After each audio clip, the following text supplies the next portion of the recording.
Namaste to all. Hi guys, how are you all? Myself Lal Mishra, teacher of English. दोस्तों, IGSC college के YouTube channel से आप सबका बहुत बहुत स्वागत करता हूँ।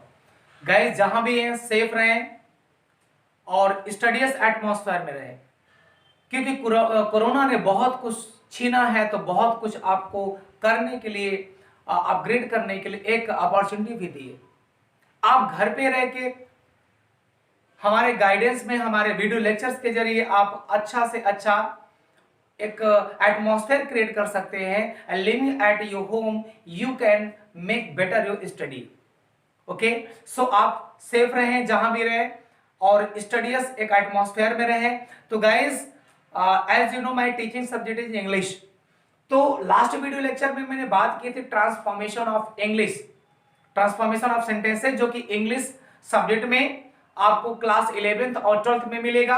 ये 11th 12th का जो ग्रामर है सेम है। 9th 11th का इंग्लिश में सिलेबस पूरी तरह से चेंज हो गया है। 10th 12th का सिलेबस नहीं चेंज हुआ है, कुछ चैप्टर्स कम हुए हैं। रही बात 11th और 12th के ग्रामर की, तो इसमें एक भी 19-20 नहीं हुआ है। जो ग्रामर के portion narration, transformation, synthesis, syntax, vocabulary, passage Hindi to English, application, essay, unseen passage, जो पहले हुआ करता था वो इसमें भी है। कुछ फॉर्मल राइटिंग का पोर्शन जुड़ा 11, तो हम इसकी चर्चा करेंगे गाइस। तो चलिए समय जाया ना करते हुए आपको ले चलते हैं टॉपिक की ओर। लेकिन आपको बता दें गाइस कि अगर आपको कुछ करना है तो ये दिमाग से हटा दीजिए कि इस साल पेपर्स नहीं होंगे, एग्जामिनेशंस नहीं होंगे और then you are free to do what you like. ऐसा कुछ भी मेंटालिटी मत बनाइए, क्योंकि एजुकेशन को बहुत दिनों तक सरकार इसको पोस्टपोन नहीं कर सकती। एजुकेशन बंद हो जाएगा तो सोसाइटी अपने आप बंद हो जाएगी। सबसे बड़ी चीज होती है एजुकेशन। तो एग्जामिनेशन भी होंगे, स्कूल भी ओपन होंगे, need to be awaited for 1 or 2 month, that is upcoming. आने वाले 1 या 2 महीनों के लिए आपके लिए वेट करना पड़ेगा। बाकी आप घर पे रह के वीडियो लेक्चर के माध्यम से आप अपनी तैयारी कर सकते हैं। ठीक है, चलिए तो मैं शुरू करता हूं गाइस। ट्रांसफॉर्मेशन ऑफ सेंटेंसेस में हमने interchange of affirmative to negative पर चर्चा की थी। तो this is going to be a second lecture from the same topic, that is transformation of sentences. तो आज के चैप्टर में बात करेंगे guys interchange of assertive to interrogative पर। यानी हम कह सकते हैं कि साधारण से प्रश्नवाचक वाक्य बनाना, साधारण से प्रश्नवाचक वाक्य बनाना। ठीक है, तो अब मैं इसमें आपको बता दूं ट्रांसफॉर्मेशन ऑफ सेंटेंसेस का एग्जैक्ट मीन क्या होता है। हालांकि लास्ट वीडियो मैंने बताया था, हर बार मैं आपको रिमाइंड करूंगा ताकि आप अगेन एंड अगेन मेमोराइज कर सकें। To transform a sentence is to change it from one grammatical part to another without changing its sense, that is called transformation of sentence। एक सेंटेंस को ग्रामर के तौर तरीकों से दूसरे वाक्य में, दूसरे सेंटेंस में चेंज कर देना, लेकिन अर्थ में परिवर्तन ना हो। यानी हम इसका सेंस नहीं चेंज करेंगे, मेथड चेंज कर सकते हैं, आप अपने एक्सप्रेशन की स्टाइल चेंज कर सकते हैं, लेकिन सेंस वही होना चाहिए। Sense should not be changed overall. यही होता है ट्रांसफॉर्मेशन ऑफ सेंटेंसेस। तो आज का टॉपिक है असर्टिव टू इंटरोगेटिव। तो हम पहले रूल को लेते हैं गाइस। सेंटेंस, कौन से सेंटेंस में? असर्टिव, क्योंकि हम क्या बना रहे हैं? असर्टिव से इंटरोगेटिव। तो सेंटेंस में यानी असर्टिव सेंटेंस में आए हुए वर्ब, अब वर्ब की बात करेंगे तो HV, HV means helping verb को, हेल्पिंग वर्ब को इंटरोगेटिव बनाने वाले वाक्य में या बनाते समय सबसे पहले रखें, सबसे पहले रखते हैं या यूज करते हैं। आप नोट करते जाएं, अगर आपके पास नोटबुक है, पेन है, बेहतर होगा कि आप स्टेप बाय स्टेप एक एक रूल्स को नोट डाउन कर रहे हैं गाइस। इतनी चीज हो गई। और वाक्य यानी सेंटेंस के लास्ट में, सेंटेंस के अंत में क्वेश्चन मार्क लगाना जरूरी होता है। समझे? शुरू में आपको हेल्पिंग वर्ब लगानी पड़ेगी और लास्ट में question mark. If you put helping verb at first, but you forgot to use the question mark at last, your sentence is not absolutely right. अगर आपने हेल्पिंग वर्ब यूज किया और last में question mark लगाना भूल गए तो आपका सेंटेंस कंप्लीटली सही नहीं है, ध्यान दीजिएगा. तो symbol has also it's great importance, यानी जो ये सूचक चिन्ह होते हैं, सिंबल्स का अपना एक बड़ा महत्व होता है, इस चीज को आप ध्यान दीजिएगा. तो चलिए पहला हम रूल आपके सामने शॉर्ट आउट किया, ध्यान दीजिए. इसमें एक नोट है, मैं आपको इसको बहुत ही संक्षेप में बताता हूं. दो में से एक सेंटेंस नकारात्मक होना चाहिए. नकारात्मक आप समझते हैं ना, नेगेटिव में होना चाहिए, नेगेटिव में होना चाहिए. अब मैं इसका डिटेल आपको देता हूं. देखिए असर्टिव सेंटेंस के दो पर्सपेक्टिव होते हैं, दो पार्ट होते हैं. एक होता है अफर्मेटिव जिसको हम पॉजिटिव भी कहते हैं, और दूसरा होता है नेगेटिव. ध्यान दीजिएगा, दोनों असर्टिव सेंटेंस में आते हैं. ऐसा मान लीजिए कि ये पिताजी के दो औलादे हैं, तो असर्टिव के दो पार्ट होते हैं, साधारण के दो पार्ट, एक स्वीकारात्मक एक नकारात्मक. अगर असर्टिव सेंटेंस अफर्मेटिव मोड में है तो जो इसका इंटरोगेटिव बनेगा उसमें नॉट कंपलसरी जुड़ेगा. क्यों? क्योंकि पहले में नॉट नहीं था. अगर असर्टिव सेंटेंस नेगेटिव मोड में है यानी पहले से नॉट है, तो जब इंट्रोगेटिव बनाएंगे तो नॉट को क्या कर देंगे, हटा देंगे. Now I am going to tell you this thing in very simple words. अगर पहले सेंटेंस में नॉट है तो दूसरे में नॉट नहीं रहेगा. अगर पहले में नॉट नहीं है तो दूसरे में नॉट आपको ऐड करना पड़ेगा. नॉट है तो हटाओ, नहीं है तो लगाओ. That's very simple. तो चलिए now move to the next and talk about the examples. अब एग्जांपल लेते हैं हम. चलिए तो रूल्स हमने लिख दिया. अब एग्जांपल लेते हैं और एग्जांपल के थ्रू आपको बताते हैं कैसे आप सेंटेंस को ट्रांसफॉर्म करेंगे. तो चलिए पहला एग्जांपल, बहुत ये छोटा सा टॉपिक है गाइस, इसमें 3 या 4 मुख्य रूल्स है, डोमिनेंट रूल्स है. तो देखिए एग्जांपल्स है. तो पहला सेंटेंस हमारा असर्टिव होगा, जब इसको ट्रांसफॉर्म करेंगे तो इंटरोगेटिव होगा, है. तो चलिए पहला सेंटेंस हमने जैसे लिख दिया, Gandhi ji was a great leader. Gandhi ji एक महान नेता थे.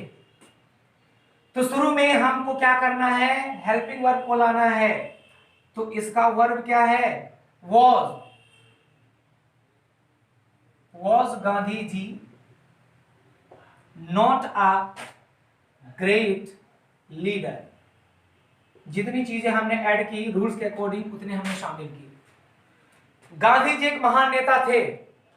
तो क्या गांधी जी एक महान नेता नहीं थे? नहीं थे. मैं टीचर हूं, तो क्या मैं एक टीचर नहीं हूं? तो आंसर आएगा सर आप एक टीचर हैं. बस समझ गया. ये व्हाइट बोर्ड है. क्या यह व्हाइट बोर्ड नहीं है?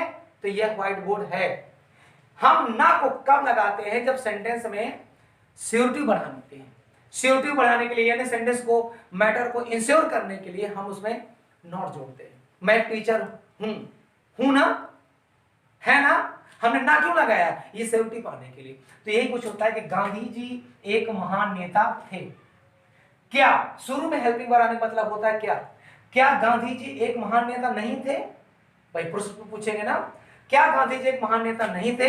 तो आंसर आएगा थे. तो देखिए ऊपर वाले सेंटेंस में नॉट नहीं है तो नीचे नॉट ऐड होगा. शुरू में हेल्पिंग वर्ब आए रूल्स के अकॉर्डिंग, नॉट नहीं है तो आया. अगर पहले में नॉट आता तो नॉट हम नीचे हटा देते और लास्ट में question mark. So this sentence is absolutely right. Now move to the next example. चलिए असर्टिव सेंटेंस अगला होगा, Ravi can't fly like a bird. हम रवि क्या कर दें, अमैन कर दें. A man can't fly like a bird. एक इंसान किसी पक्षी की तरह, चिड़िया की तरह नहीं उड़ सकता है. कैनॉट, नॉट ऑलरेडी आ रहा है. चलिए मैंने कॉन्ट्रैक्शन में लिखा था, मैं इसमें कैन नॉट. गैस आप कैन और नॉट वाला नहीं लिख सकते. एक साथ ही लिखेंगे। कॉन्ट्रैक्शन तो एक साथ होता ही है, लेकिन इसका फुल फॉर्म भी एक साथ ही होगा, ध्यान दीजिएगा। ठीक है, तो चलिए, ये तो बहुत बेसिक जानकारी थी। अब हम देखते हैं, a man can not fly like a bird, इंसान किसी चिड़िया की तरह नहीं उड़ सकता है। तो हेल्पिंग वर्ब क्या है? कैन। अब हम इंटरोगेटिव बना रहे हैं, तो can a man fly like a bird, question mark. कोई भी इंसान किसी पक्षी की तरह उड़ नहीं सकता है, तो कैन अ मैन, क्या कोई इंसान फ्लाई लाइक अ बर्ड, किसी पक्षी की तरह उड़ सकता है? नो, ना आप उड़ सकते हैं, ना मैं, neither you नो मी। बात समझ गए? देखिए ऊपर नॉट आया है तो नीचे नॉट फिर हमने हटाया है, ये प्रोसेस होता है। If not has been used in the above sentence, then on the upcoming sentence you have to remove it out. अगर ऊपर में नॉट है तो नीचे आपको हटाना पड़ेगा।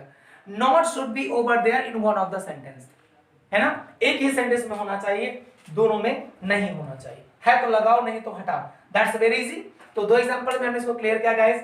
चलिए now move to the next rule. अगला रूल ये है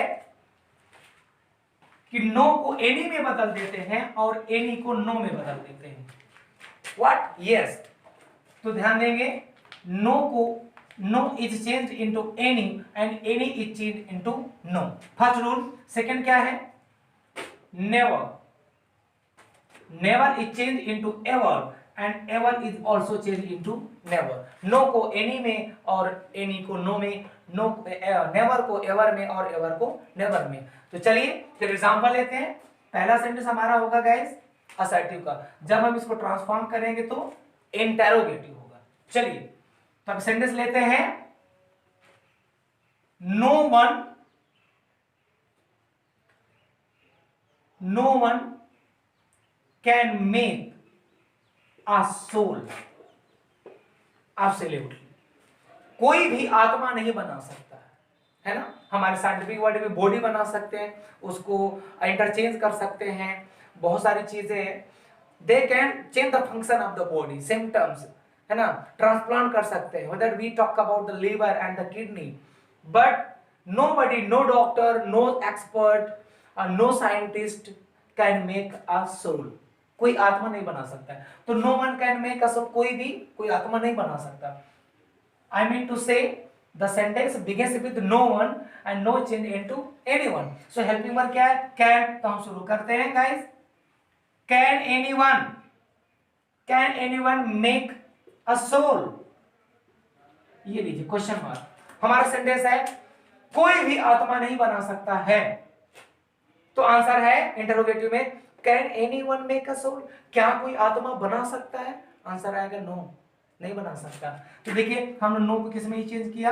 एनी में। हेल्पिंग वर्ब कैन को हमने शुरू में लाया। अब देखिए लास्ट में क्वेश्चन मार्क भी लगाया, ऊपर में नो, नो मतलब नो नॉट नेगेटिव वर्ड है, तो नेगेटिव वर्ड को हमको चेंज करना पड़ेगा। नो है तो एनी करो, एनी है तो नो, नॉट है तो हटाओ, नहीं है तो लगाओ। We can also transform this into another method, इसको हम दूसरे तरीके से बदलेंगे, हु के प्रयोग से भी। Who can make a soul, कोई भी आत्मा को नहीं बना सकता, तो आत्मा को कौन बना सकता है? आत्मा को कौन बना सकता है? क्या कोई आत्मा को बना सकता है? नो नो नो सर, कैसी बात है, आत्मा कौन बनाएगा? Yes I am with you. तो बात समझ में आई? तो चलिए और भी सेंटेंस लेते हैं और भी प्रैक्टिस करते हैं। चलिए मैं नीचे लिखता हूं जगह पे, नेवर और एवर को भी देखते हैं। I have never seen the Taj, here Taj means Taj Mahal. चलिए मैं लिख देता हूं, ये सेंटेंस असर्टिव में है। अब आपको ये ध्यान देना पड़ेगा कि असर्टिव का ये अफर्मेटिव मैनर है या निगेटिव है। ओके गाइस, तो I have never seen the Taj Mahal, मैंने ताजमहल कभी नहीं देखा। तो देखिए हमारी हेल्पिंग वर्ब क्या है? हैव। तो हैव को हम शुरू में लाएंगे। जब हम स्टार्ट करते हैं किसी कैपिटल सेंटेंस को तो हमेशा कैपिटल से बिगिनिंग होती है। Have, I, now, never change into ever. ध्यान दीजिए, have I ever seen the Taj Mahal, और लास्ट में क्वेश्चन मार्क, मैंने ताजमहल कभी नहीं देखा है। तो क्या मैंने कभी ताजमहल देखा है? ना, नहीं देखा है। तो एवर को नेवर, नेवर को एवर, है ना। चलिए और भी सेंटेंस लेते हैं। ये no one, nobody, everyone, everybody वाले हु के प्रयोग से भी बनते हैं। तो गाइस नेक्स्ट एग्जांपल लेते हैं और इसको क्लियर करते हैं और भी अलग अलग डिफरेंट वे से बनाने की कोशिश करते हैं।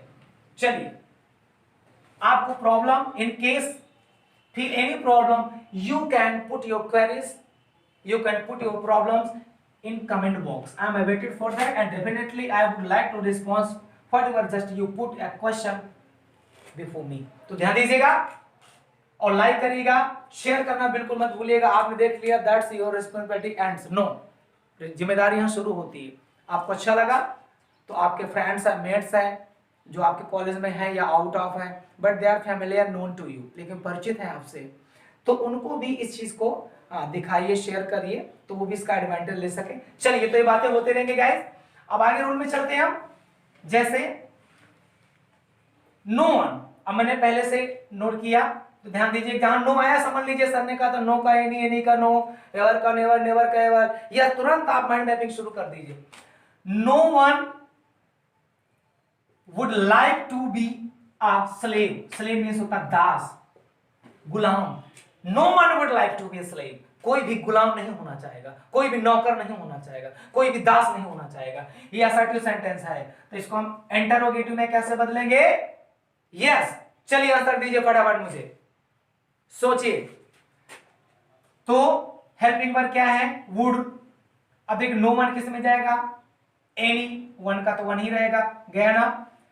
Would anyone like to be a slave? Like to be a slave? ध्यान दीजिए, कोई भी गुलाम नहीं होना चाहेगा। तो क्या कोई गुलाम होना चाहेगा? नहीं सर, कैसी बातें कर रहे हैं? We are living at 21st century. अब इसको हम हु से भी कर सकते हैं। Who would like, who would like to be a slave. गुलाम कौन होना चाहेगा? तो आंसर आएगा नो वन, कोई नहीं। क्या कोई गुलाम होना चाहेगा? नो, कोई नहीं। तो दोस्तों, ये कुछ सेंटेंसेस हैं। आप अगर एक सेंटेंस आपके समझ में आ गया तो आप 10 सेंटेंस कर सकते हैं, 20 सेंटेंस कर सकते हैं, 100 सेंटेंस को सॉल्व कर सकते हैं इजीली। जो रूल्स असर्टिव टू इंटरोगेटिव होते हैं, same rules are implemented back from interrogative to assertive. तो गाइस, यही कुछ सेंटेंसेस होते हैं, इसके अलावा इसमें कोई रूल्स नहीं है, कोई विशेष नहीं है, बहुत छोटा सा टॉपिक था। आई होप आपको वीडियो अच्छा लगा होगा। लाइक करिएगा, शेयर करिएगा। जय हिंद।